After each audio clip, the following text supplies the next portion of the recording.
Hello and welcome to episode 3 of Xenogears Playthrough for the Blind. We cross from the forest into a desert. To the west is a small walled-in desert town, Dazil.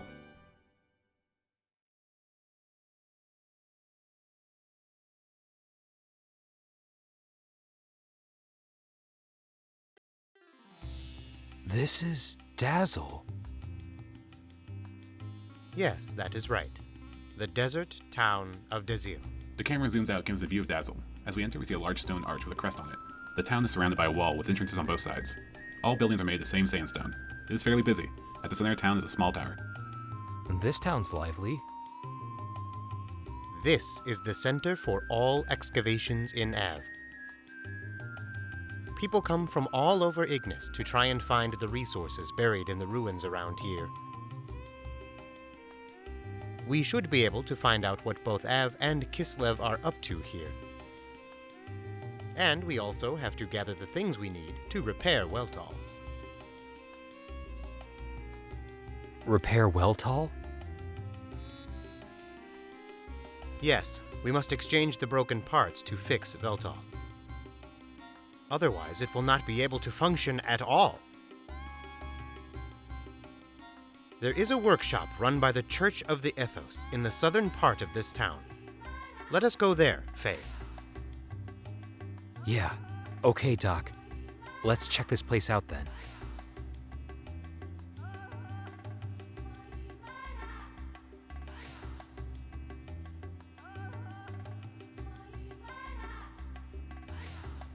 We enter the first house on the left.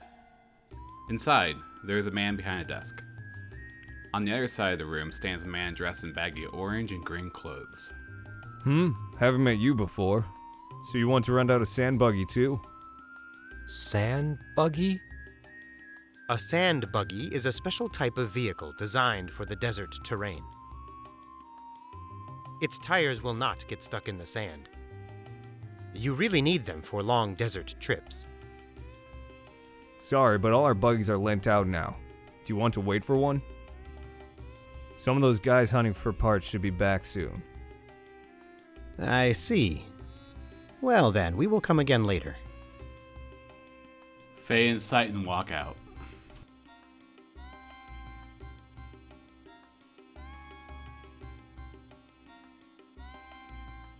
We cross the busy street and approach a man standing in a pile of tires.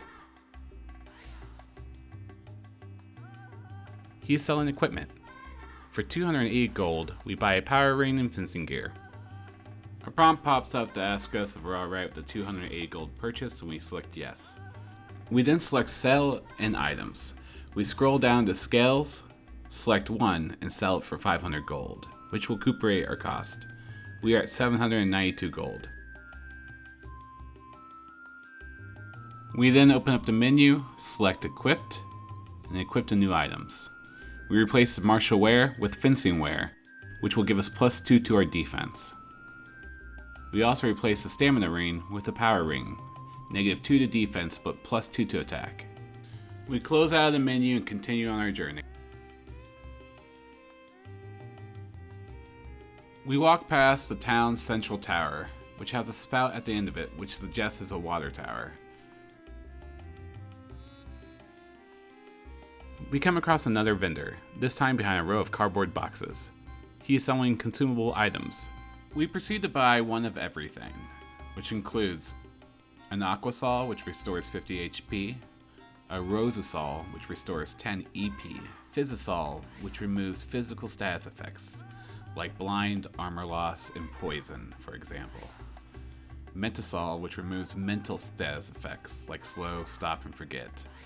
And a survival tent, which fully restores parties' EP and HP, but can only be used at a save point, for a total of 300 gold. And enter the door behind him. Inside is a woman and a young child. I've heard a rumor that the Kislev army attacked a nearby village. Is that true?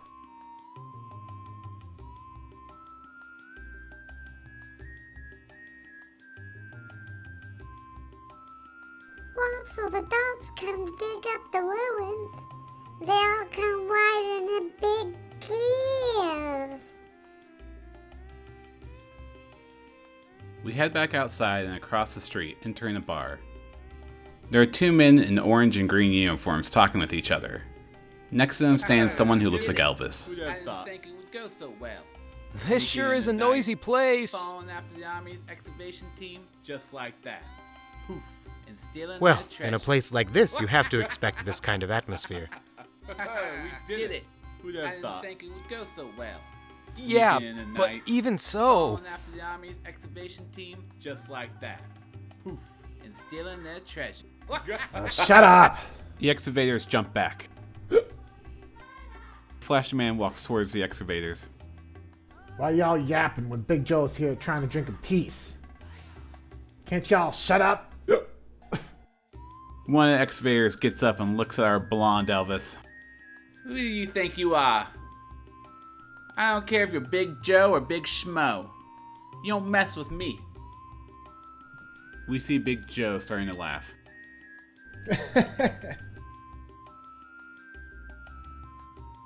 Yeah, you sure talk big. Can you dig for treasure as good as you can talk?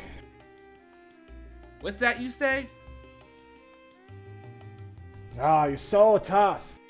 Always looking around for junk. Why don't you do something more productive for once? If you just ask me, you're a big puss. Hey, stop it. This guy's trouble. He's looking wily. Ah, shut up! Just shut your trap. Ha ha ha! That's right. Run home to mama, little boys. The rational excavator runs away. Why, I oughta. Damn you! You're not worth it. The other excavator runs out. Ha! Cowardly little punks. Why, this man sure likes to make his presence felt. We check the bar's menu. It reads Bledevik beer, Av ale, Hob jerky, and cheese plate. We then approach Big Joe.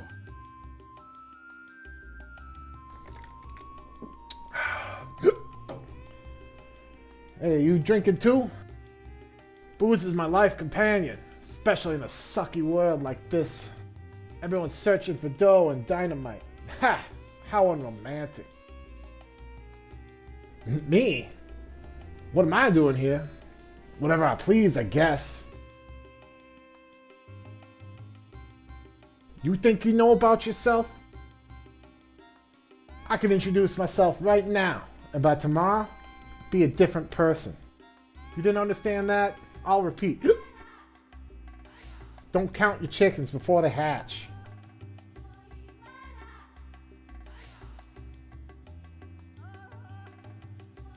We leave the bar. As we continue through the street, a dome-shaped building comes into view. There are banners with the Ethos insignia on them on either side of the entrance. We enter. The camera pans around the Ethos workshop. In the back, there is a large green gear being worked on. Its arms extend into the entrance area, where we can see its fingers moving. There are wires running all around, as well as many tool cases and shelves with parts. Wow. So this is the Ethos workshop, hey Doc? Yes, the church's workshops are the only places that officially repair gears. Let us see if we can get the parts we need to fix Weltall here. As they say, time is money. So we should do whatever we can as soon as we are able to. Huh? Hey, how can we help you? Sorry to bother you. Our gear has broken down, so I would like to buy some parts to fix it. Ah, tough luck, huh? Can you tell me what parts you're after? Yes, we are hoping to replace an X29 model injection bypass circuit. An X29 model injection circuit? That's only used on the latest military models. We don't keep those kind of parts in stock around here. You can get such a special part by placing an order over the Ethos headquarters. This workshop's only for the repair of civilian gears. I see. Sorry to have bothered you. Sorry that we can't be any help.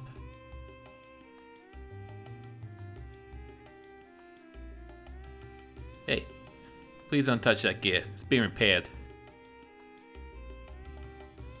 We proceed to walk around the balcony that surrounds the gear in the back. The gear looks standard issue, very basic. There are people in the lower level visible from where we are. We circle back to the front, hop over the arm, and leave. On our way out, we have to keep jumping over the arm and wires and all sorts of stuff.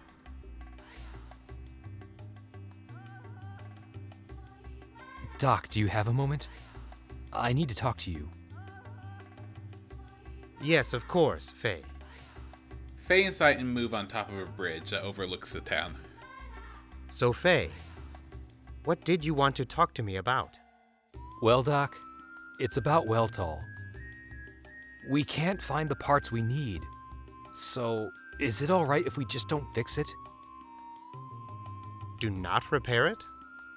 What is the problem, Faye? Well, we've been able to come as far as Dazil on our own. So doesn't that show that we don't need Weltall as much as we thought? Actually, I've been thinking that once things cool down, I want to go back to Lahan and help rebuild. That's all I feel I can do now. I see. If that's what you want, Faye, then fine. But I think we should try and move Weltall as far away from there as possible. Move it away? But why do we need to do that, Doc? It is only my speculation, but I suspect that the incident that evening occurred because the Gabura Special Force stole a Kislev military gear. Special Force? You mean Ellie's group? Exactly. When I examined the broken gear in the village, I realized that the Gabura pilot was riding a Kislev gear. It must have had some new technology installed in it for the Kislev army to send pursuit forces after it. New technology? I suspect that the Gabura force was out to steal a new experimental gear. News of the Special Forces' failure has most likely reached the capital. They will be investigating the Lahan area to reclaim whatever parts of the new gear they can find. Hold on, Doc. Won't the Kislev army still be in Lahan too? Most probably. And in that case, there will be a conflict between Av's special inspection team and Kislev's pursuit troops. If they find where we have hidden Weltall, The armies will fight over who gets Weltall, and right near Lahan too.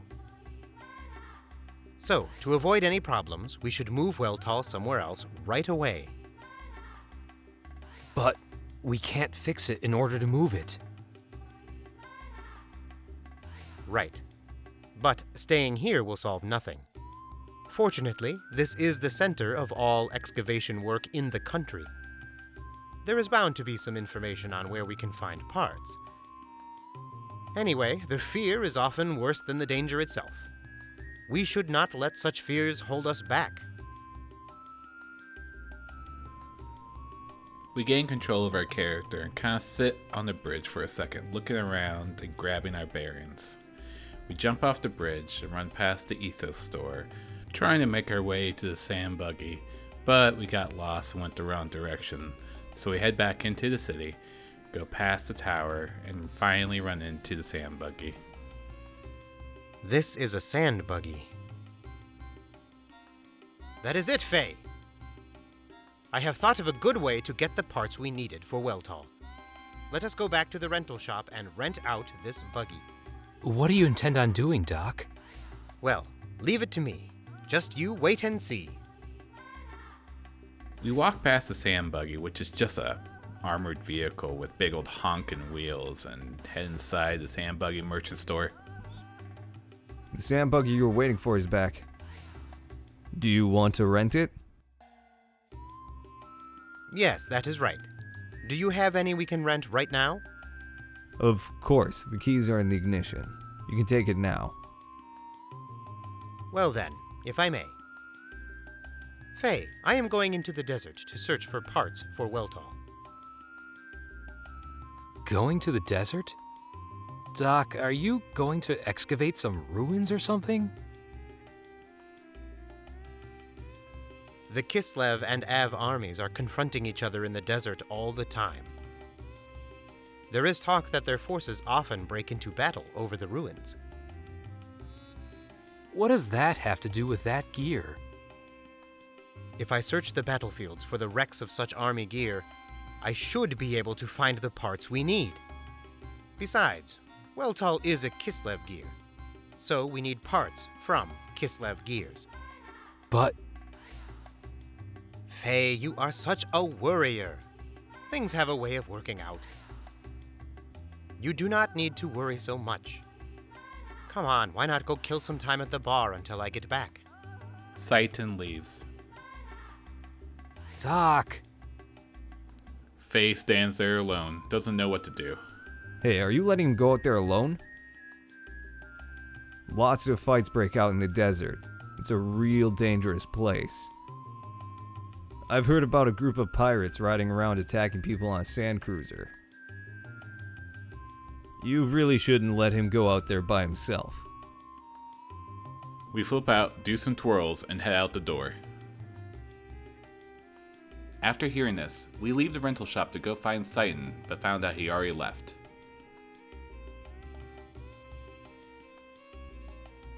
We leave the city, save, and run out to the desert to find them.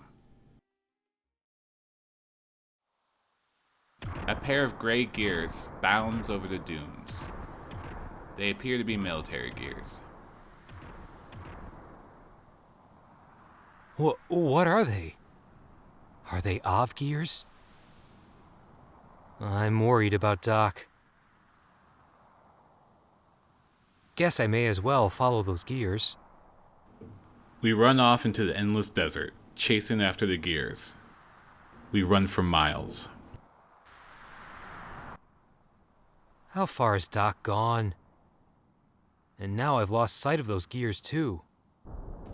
The ground begins to shake like there's an earthquake. What's happening? The camera pans away as a large circular shadow envelops Faye in the desert around him.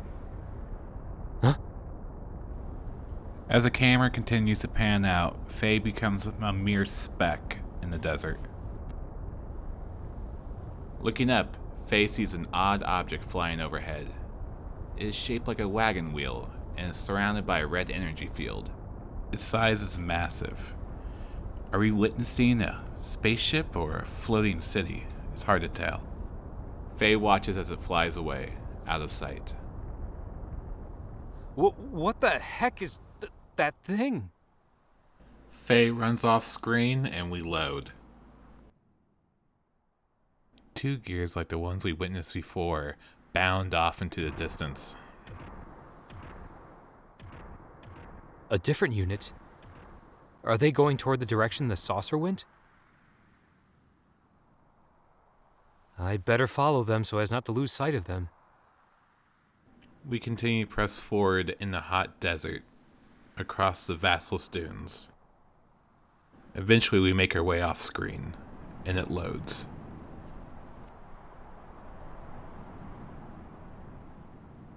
Does this desert ever end? It'll get dark soon, so I better hurry up and...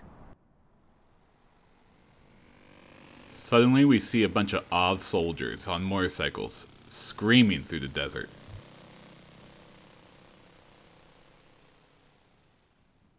What's going on here? Gears, a flying saucer, and now these guys? I hope Doc's all right. Yeah! Faye takes this moment to stand in front of a motorcycle, causing it to crash. Sorry about that. Just let me borrow this for a while. Faye then steals the motorcycle. He revs it up a couple times to look like a badass and then just jets out of there, leaving the soldier behind, his fate unknown. We'll add that to Faye's kill count. Hey, wait! As we see an image of the desert, it transitions into night. We see Faye riding on his motorcycle. My man Faye is hopping over dunes like he just got done playing Excite Bike for 3 hours straight. Faye comes to a stop. Suddenly, a massive gust blows him and the motorcycle aside. The screen turns black. The screen fades back in as one of the gears from before lands right next to Faye, turning his head to look at him. Its single red eye glows for a moment and then turns to face him. Faye tries to run, but another gear lands right in front of him. He is surrounded. What's with you guys? Aren't you overreacting a little for just stealing a motorcycle? All of a sudden, both gears are shot down. Ugh! The camera pans to reveal Wiltall. It kneels down, holds his hand out as a step, and Titan emerges from the cockpit.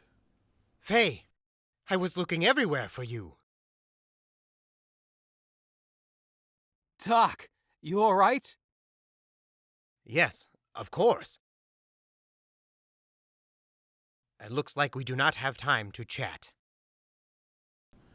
We see the two enemy gears stand back up. Faye, hurry! Hurry and do what? I cannot use Weltall very well. Only you can use its full potential. Hurry up and get aboard!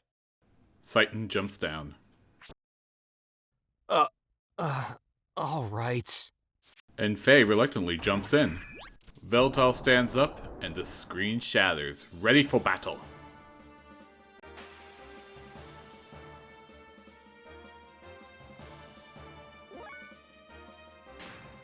Veltal runs up to the first gear and roundhouse kicks it for 134 damage. They both fire guns from their chests, dealing 29 damage each.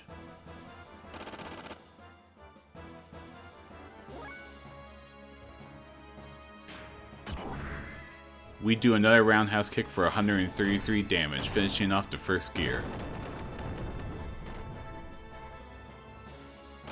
We take another 29 damage, then counter with a Ragiki death blow, a short flurry of punches. This deals 218 damage, finishing off the gear. It falls.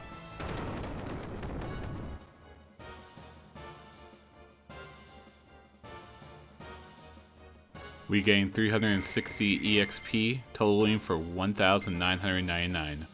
We win 500 gil and an extra armor.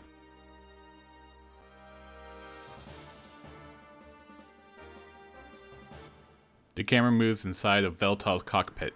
I don't know how, but I beat them.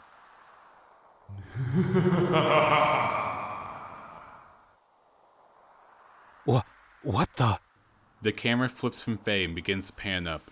As we move slowly higher on a lone stone pillar in the desert, atop the rock formation stands the wasp-like gear from Lahan. His arms are crossed and the massive red moon is framed perfectly behind him. On the gear's right shoulder stands his pilot. Your hot-blooded desire for battle has not been tamed, I see.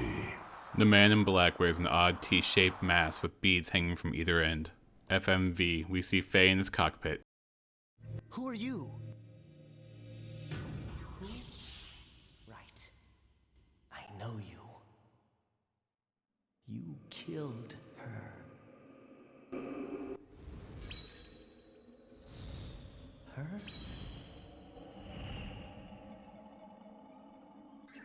No. It wasn't. Not me. You coward. It was you.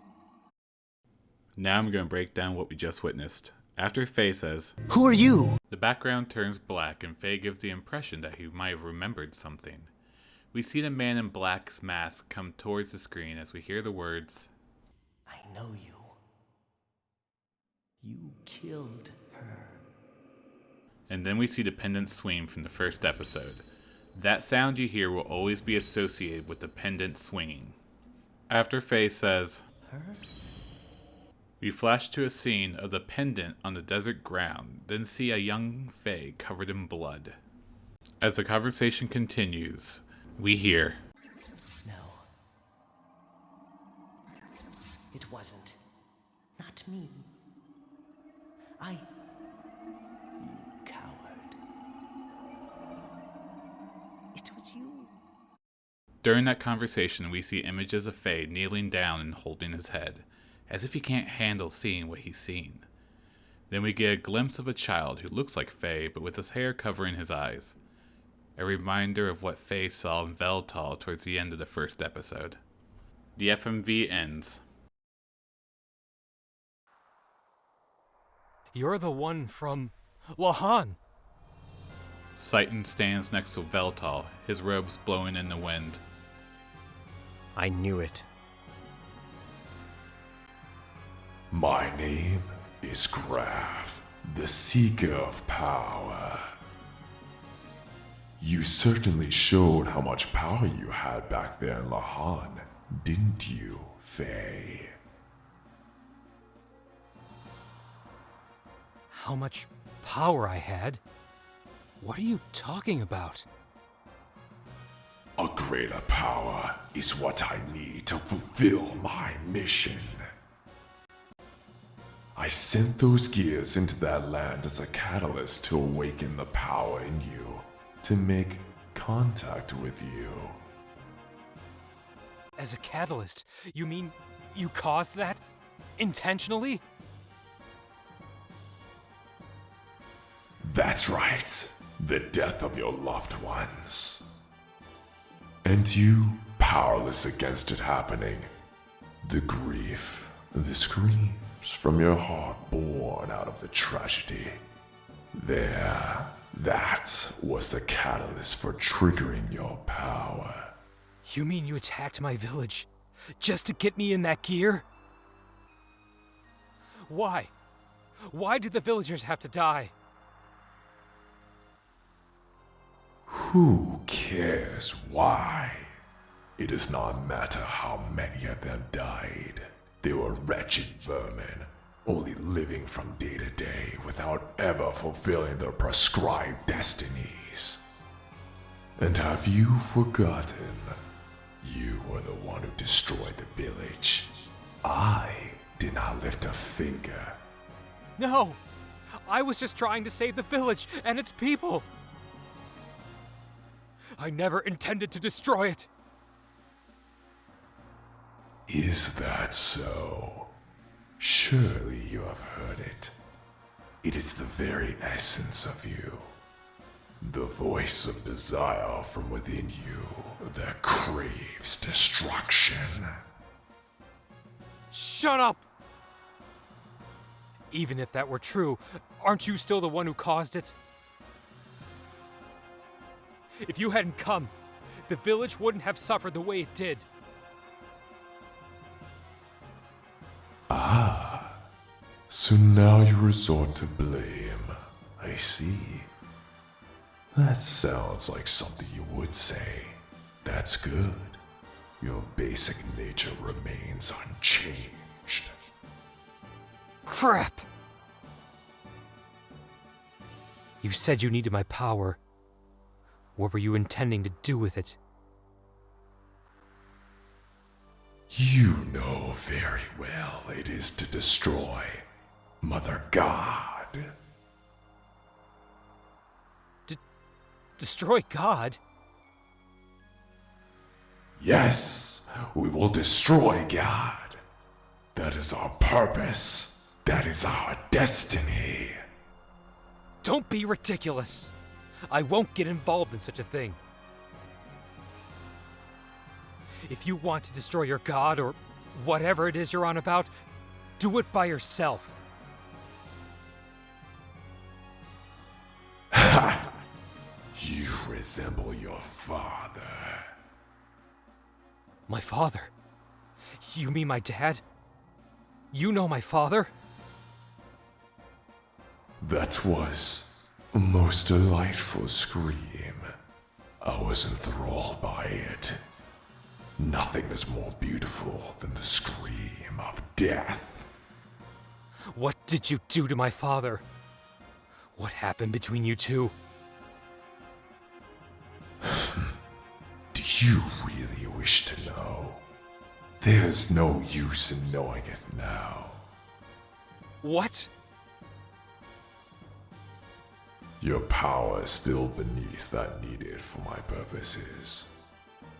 Anything unusable must be tried until it becomes suitable. What? The ground begins to shake.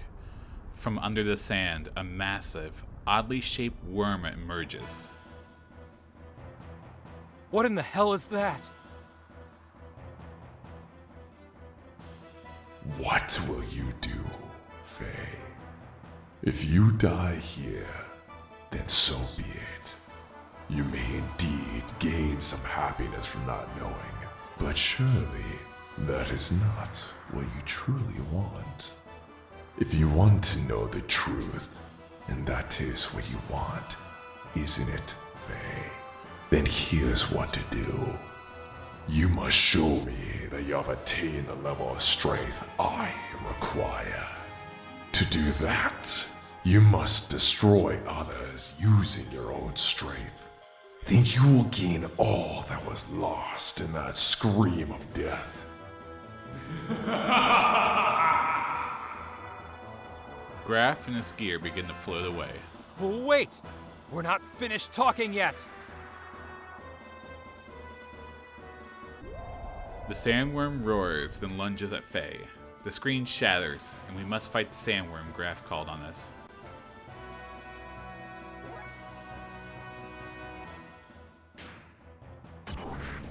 A roundhouse kick starts the battle, doing no damage. The worm counters by drinking some of our fuel. Then bites Veltal for 118 damage. We try Rigiki next, and it deals 46 damage.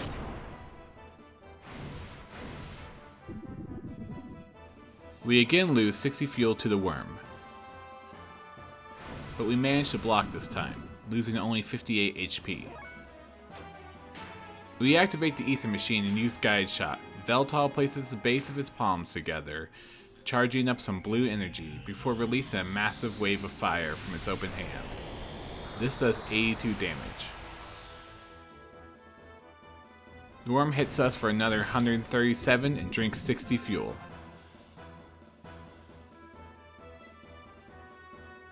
We're at 1400 HP and 830 fuel. Since the first guy's shot did so well, we decided to go for another try at it. We charge up and fire another fireball at the worm, dealing 85 points of damage and killing it. The worm falls over, its body curling up in agony, and it just sits there, lifeless. We gain 1044 EXP, totaling to 3043, and we gain 2 levels, going from 9 to 11. We gain 15 HP totaling 111, we gain 2 EP totaling 19, we gain 1 attack totaling 21, 2 to hit percentage making it 15, 2 to defense making it 23, 2 to ether making it 15, and 1 to ether defense making it 11. We learn the death blow Senritsu. We also learn the spell Inner Healing, which allows Faye to heal 1 ally. We didn't get any gold, but we still have 1217 gold, and we did take the worm's eyeball, because why not?